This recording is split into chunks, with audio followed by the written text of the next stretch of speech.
गलत है आपका दोस्त तो उसे समझाओ कि यार ये गलत है। बोलो हाँ।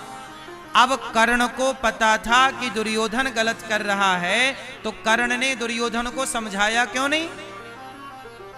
समझाने की जगह कर्ण ने दुर्योधन का साथ दिया कि उतार दो कपड़े, और कपड़े उतार दो, इसके तो 5 पति हैं, छठा मुझे बना लो, जैसे तेरे 5 वैसे ही 6। कर्ण ने ये सब कहा। क्या ये धर्म था? इसका मतलब ये हुआ मेरी मां कि मित्र ऐसा ना हो जैसा मित्र कर्ण है। मित्र कैसा होना चाहिए? यदि मैं शराब पीने लग जाऊं तो मेरा मित्र आके रोके कि भाई ये गलत है, भाई ये गलत है। मित्र का मतलब ये नहीं कि मैं शराब पीऊं तो वो मेरे लिए 4 बोतल लेके आ जाए, यार ये ले। इसका मतलब वो मेरा दोस्त नहीं है, वो मेरा दुश्मन है। जो गलत से रोके वो मित्र होता है, जो गलत कराए वो काहे का मित्र? क्यों जी, आप लोग बताओ, मित्र कौन है? जो गलत करने से रोके या गलत में साथ दे? उत्तर दो भैया, कौन है मित्र? पीछे वाली मैया, मैया, ओ मेरी मां बैठ जाओ मैया। मित्र किसे कहते हैं? मैया, कर्ण की गलती है कि कर्ण ने अपने मित्र को गलत काम करने से नहीं रोका।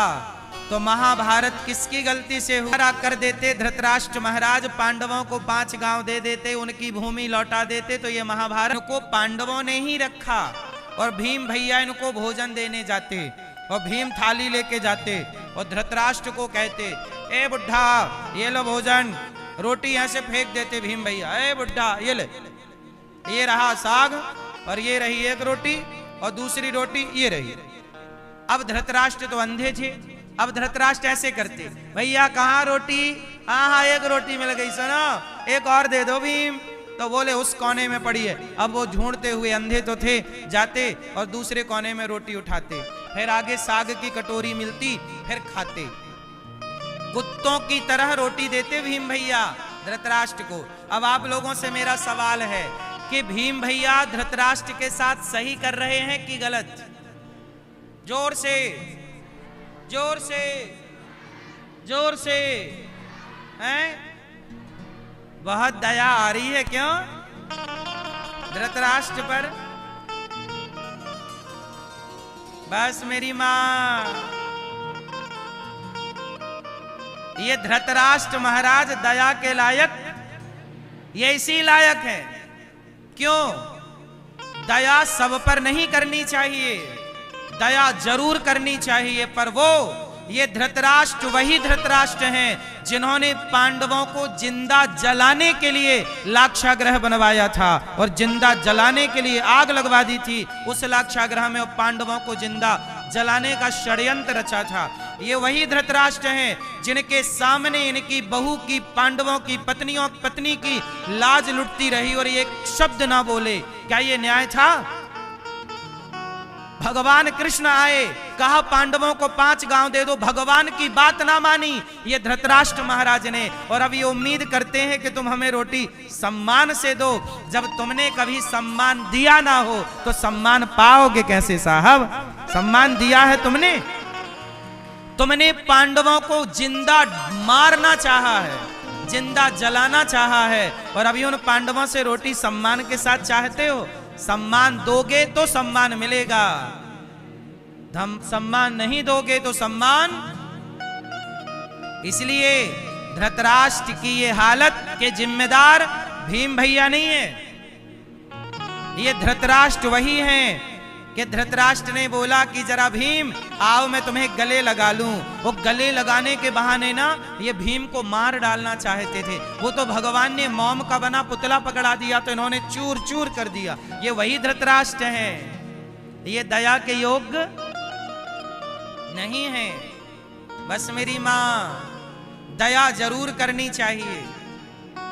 आप लोगों, हमारा देश गुलाम क्यों बन गया? हमारा देश गुलाम इसलिए बना क्योंकि हमने जरूरत से ज्यादा दया कर ली। उन पर भी दया की जो दया के पात्र नहीं थे।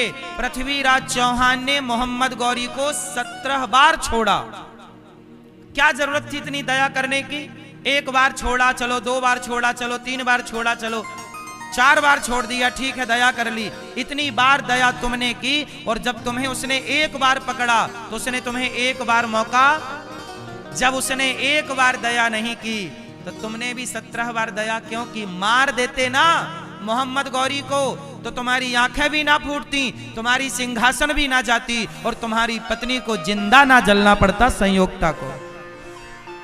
आपकी पत्नी जिंदा जल गई। दया इतनी ना करना मेरे भारतवासियों कि उस दया के कारण तुम्हारी बहन बेटियों को जिंदा जलना पड़े। दया जरूर करनी चाहिए, पर कितनी, किस पर दया करें? दया धर्म का मूल है, पाप मूल अभिमान, तुलसी दया न छोड़िए जब तक घट में प्राण। हम ये नहीं कहते दया ना करो। क्या आतंकवादियों पर दया करना धर्म है? जोर से, आतंकवादियों पर दया करना धर्म नहीं, पाप हो जाएगा। इसलिए किस पर दया करें? धृतराष्ट्र महाराज दया के पात्र नहीं है। इनकी हिस्ट्री पढ़ो। ये भीम भैया इन्हें कुत्तों की तरह रोटी दे रहे हैं, ये भी भीम भैया का उपकार है। ये इस कुत्तों के रोटी के योग्य भी, इन्हें कुत्तों जैसी रोटी मिले ये इसके लायक भी नहीं है, लेकिन भीम भैया ने फिर भी दी रोटी इन्हें कि खाओ।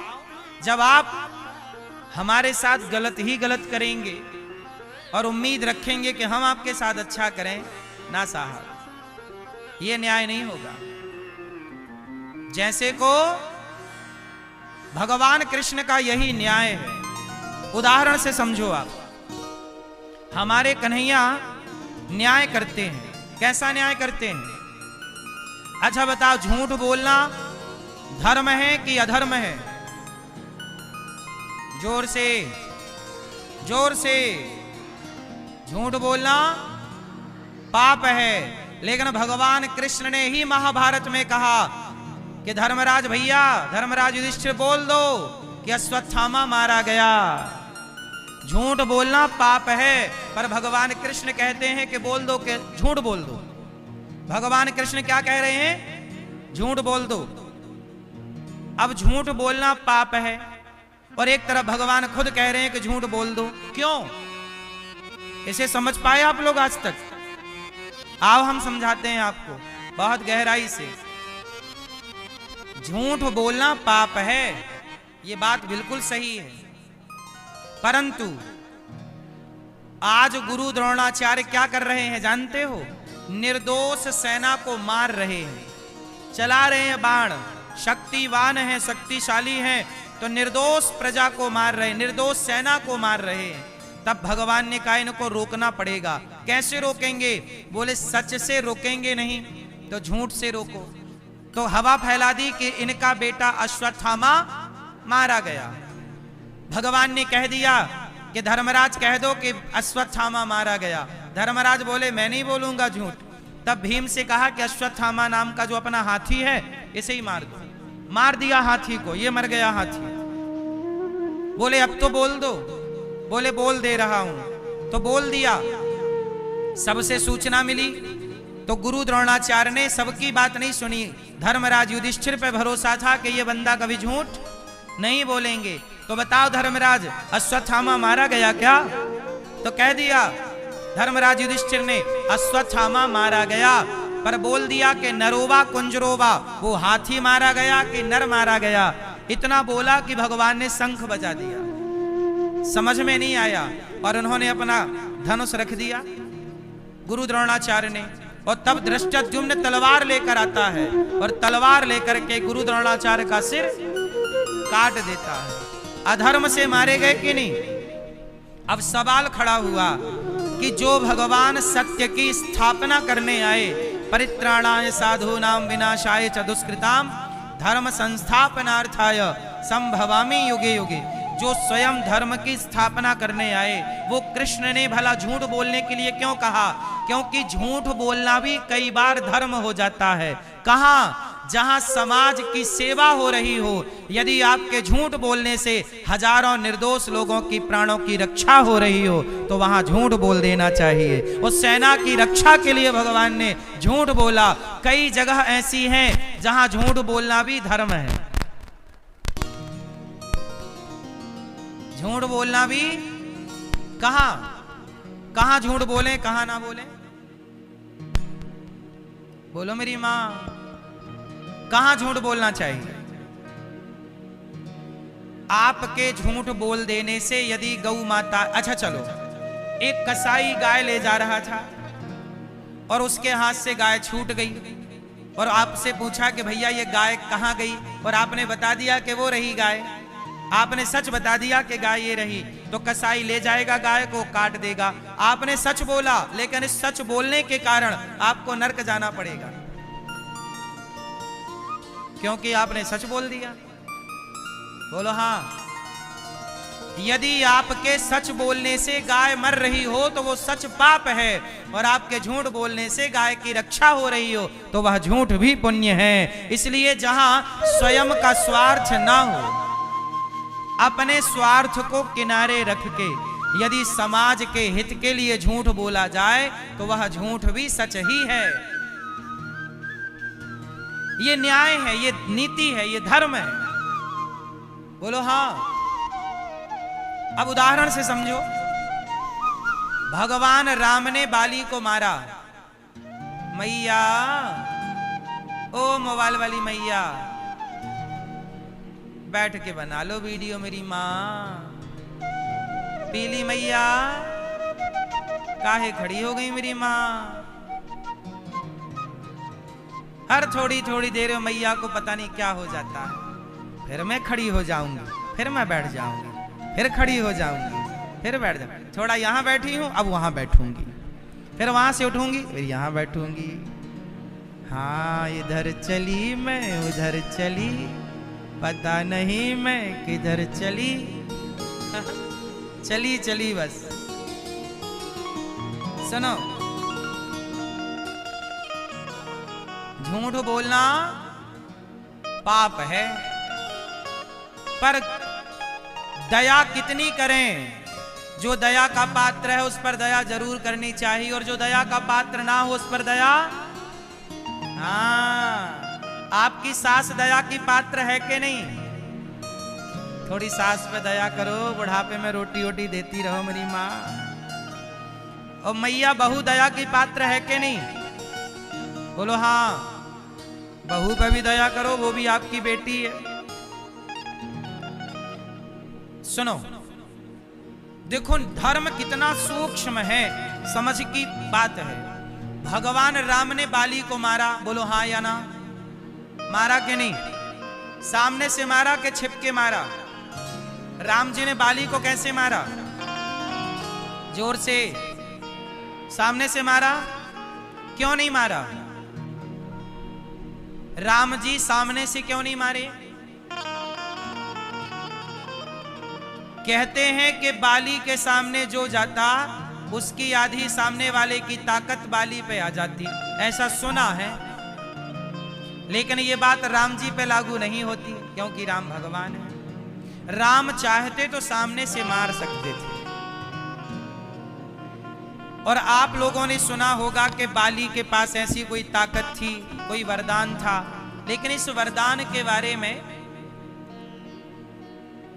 सही है कि ये वरदान क्या है भगवान जाने, लेकिन आपको अब जो बताएं वो ध्यान से सुनो। सच्चाई तो ये है कि राम जी चाहते तो बाली को सामने से मार सकते थे, पर सामने से क्यों नहीं मारा? सामने से इसलिए नहीं मारा कि बाली के पास मेरी ताकत चली जाएगी, इस बात को लेकर राम जी ने पीछे से या छिपके नहीं मारा। कारण कुछ और था, कारण कुछ और है, वो कारण जान लेना जरूरी है आपके लिए, इसलिए मैं बताना चाहता हूं। बताऊं कि ना बताऊं? किस किस को बताऊं? यहां आवाज आ रही है मैया? सुनो फिर ध्यान से। राम जी ने बाली को छिपकर किस लिए मारा? क्योंकि राम जी सुग्रीव को वचन दे चुके थे। राम जी ने सुग्रीव को वचन क्या दिया कि सुग्रीव सुन, सुग्रीव मारी हूं बालहि एक ही बाण, ब्रह्म रुद्र शरणागत गए ना उबरिहि प्राण।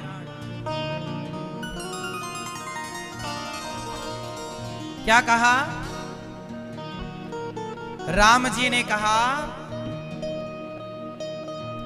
कि सुन, सुग्रीव मारी हूं बालहि एक ही बाण, ब्रह्म रुद्र शरणागत गए ना उबरिहि। राम जी ने सुग्रीव को सुन, सुग्रीव मारी हूं। राम जी ने सुग्रीव को मित्रता बनाई सुग्रीव से, और सुग्रीव को वचन दे दिया कि सुग्रीव, तेरी पत्नी को तेरे भाई ने जबरदस्ती रखा है तो मैं तेरे भाई को मार दूंगा, और एक ही बाण से मारूंगा। किसने वचन दे दिया? राम ने। किसको वचन दिया? सुग्रीव को। अब हुआ क्या कि सुग्रीव को वचन देने के बाद राम जी ने सोचा कि यदि मैं बाली के सामने से जाकर मारूंगा तो बाली की मेरे से तो पर्सनल कोई दुश्मनी है नहीं। अच्छा, राम जी की बाली से कोई दुश्मनी है? कोई दुश्मनी नहीं। यदि राम जी बाली के सामने जाकर खड़े हो जाते तो बाली राम जी के चरणों में आकर गिर जाता। बोलो हाँ। वो चरणों में गिर जाता तो राम जी का नियम है कि जो शरण में आ जाता है मैं उसे नहीं मारता। शरण में आए हुए को राम जी नहीं मारते। शरणागत कहूं जे तजहि हित अनहित अनुमान, तेनर पावर पापमय तिनहि बिलोकत हानि। शरण में आए हुए को नहीं मारते। यदि राम जी की शरण में बाली आ जाता तो राम जी बाली को छोड़ देते, और छोड़ देते तो सुग्रीव क्या बोलता? अच्छा, हमसे तो कह रहे थे कि एक ही बाण से मार दूंगा, और अब बाली को नहीं मारा, आपने बाली से दोस्ती कर ली और हमें धोखा दे दिया। तो राम जी पर आरोप क्या लगता कि इन्होंने अपने मित्र को धोखा दे दिया। बोलो हाँ। तो राम जी पर धोखा देने का आरोप लग जाता, सुग्रीव लगाता।